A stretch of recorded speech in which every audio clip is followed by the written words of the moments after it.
Shalom saudara yang dikasihi Tuhan, kita jumpa lagi dalam renungan harian GP Grace Pangkal Pinang.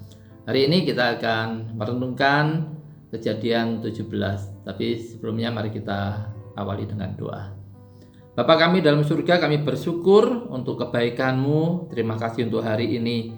Dan kami mohon pimpinan-Mu, kami mohon tuntunan-Mu dalam kami merenungkan kebenaran firman-Mu hari ini.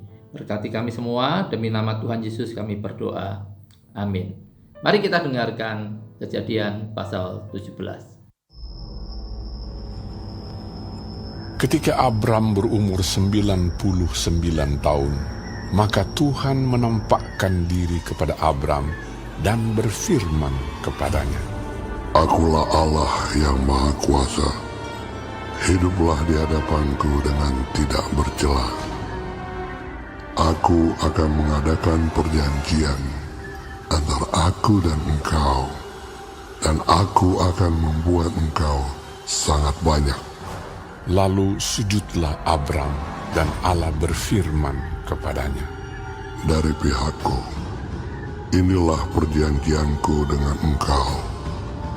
Engkau akan menjadi bapa sejumlah besar bangsa. Karena itu, namamu bukan lagi Abram, melainkan Abraham, karena engkau telah kutetapkan menjadi bapa sejumlah besar bangsa. Aku akan membuat engkau beranak cucu sangat banyak. Engkau akan kubuat menjadi bangsa-bangsa, dan daripadamu akan berasal raja-raja.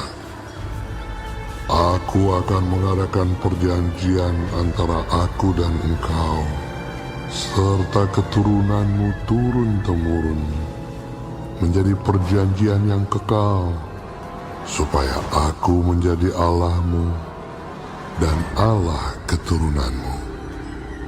Kepadamu dan kepada keturunanmu akan kuberikan negeri yang kau diami sebagai orang asing, yakni seluruh tanah Kanaan akan kuberikan menjadi milikmu untuk selama-lamanya. Dan aku akan menjadi Allah mereka. Lagi firman Allah kepada Abraham, Dari pihakmu, engkau harus memegang perjanjianku, engkau dan keturunanmu turun-temurun.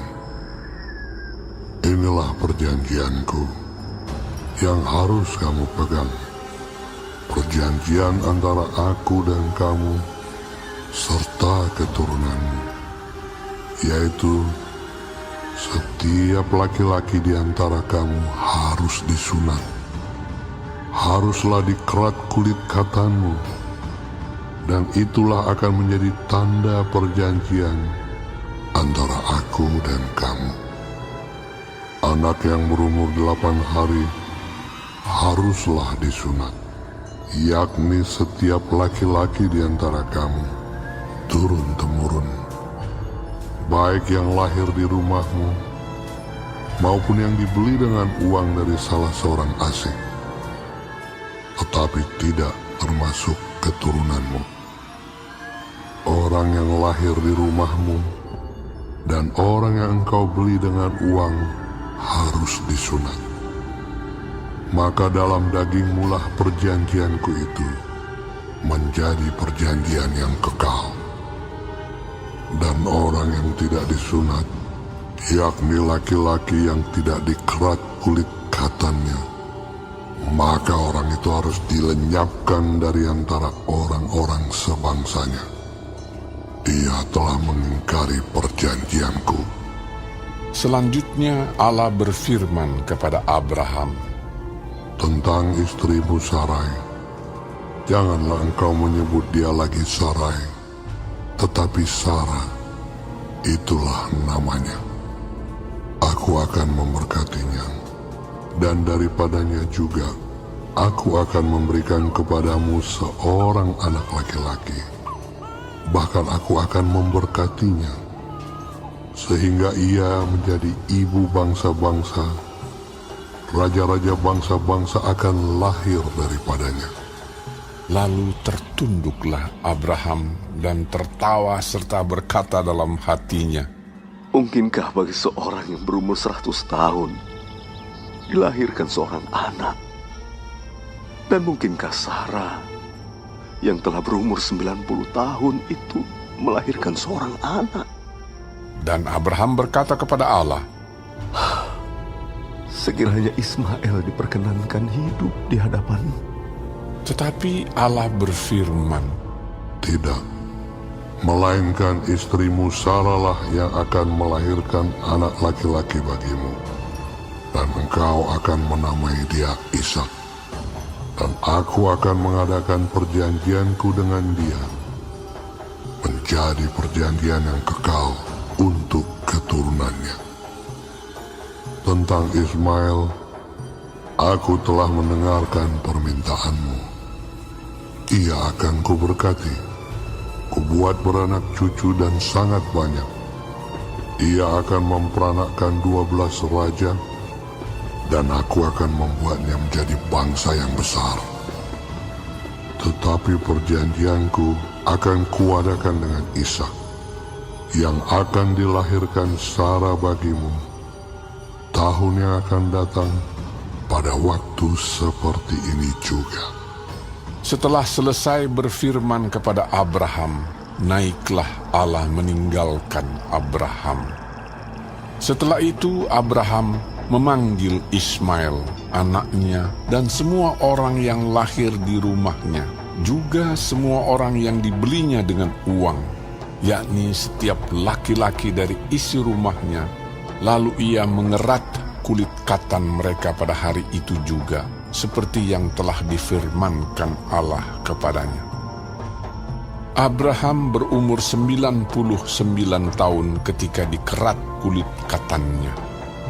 Dan Ismail, anaknya, berumur 13 tahun ketika dikerat kulit katannya. Pada hari itu juga Abraham dan Ismail, anaknya, disunat. Dan semua orang dari isi rumah Abraham, baik yang lahir di rumahnya maupun yang dibeli dengan uang dari orang asing, disunat bersama-sama dengan dia. Saudara, Abram dipanggil Tuhan saat ia berumur 75 tahun.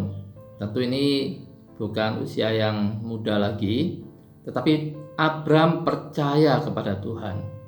Ketika Tuhan memanggilnya, dia bersedia meninggalkan negerinya.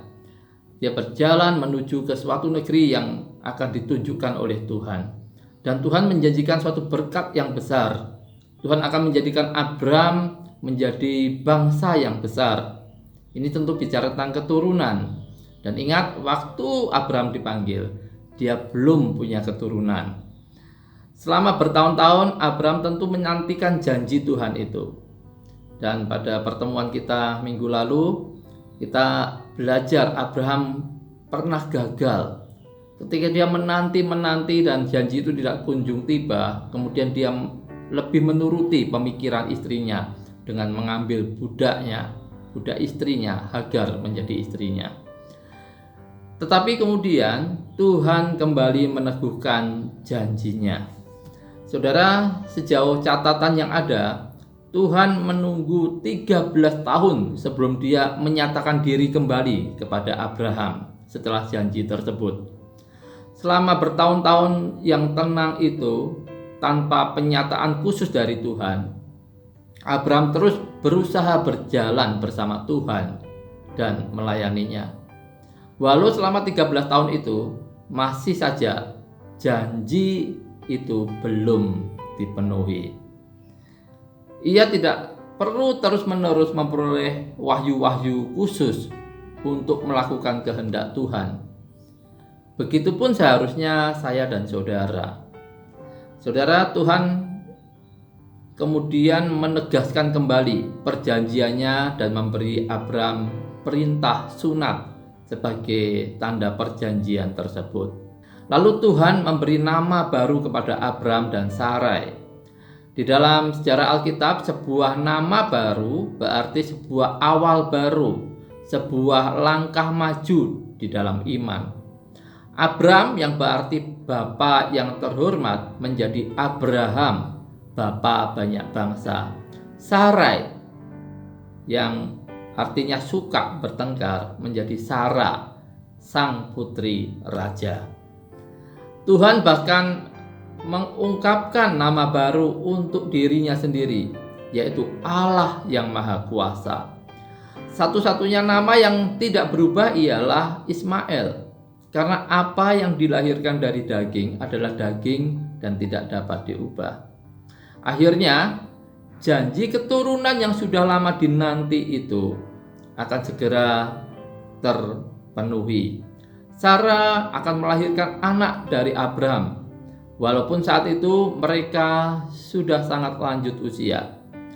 Tidak heran ketika janji itu diteguhkan kembali, Abraham tertawa. Dan rupanya Abraham masih berpegang pada kesalahan masa lalunya, bukannya berharap pada keajaiban masa depan yang akan dikerjakan Tuhan. Maka kemudian anak itu dinamakan Ishak yang artinya tertawa. Saudara, tindakan Abraham dan Sarah yang tidak sabar menanti telah membawa duka dan perpecahan di dalam rumah tangganya. Tetapi keajaiban iman dari Tuhan membawa sukacita dan damai. Sungguh layak kita mempercayai jalan Tuhan dan menunggu waktunya. Alkitab menegaskan kebutuhan kita untuk bergantung kepada Tuhan, karena baginya tidak ada yang mustahil. Adakah sesuatu apapun yang mustahil untuk Tuhan lakukan? Tentu saja tidak ada. Tuhan dapat melakukan jauh lebih banyak daripada yang kita doakan atau pikirkan. Jadi marilah kita senantiasa percaya dan berpegang pada Tuhan, Tuhan yang Maha Kuasa. Dan kita dapat mengatakan segala perkara dapat kutanggung di dalam Dia yang memberi kekuatan kepadaku. Amin. Tuhan Yesus memberkati.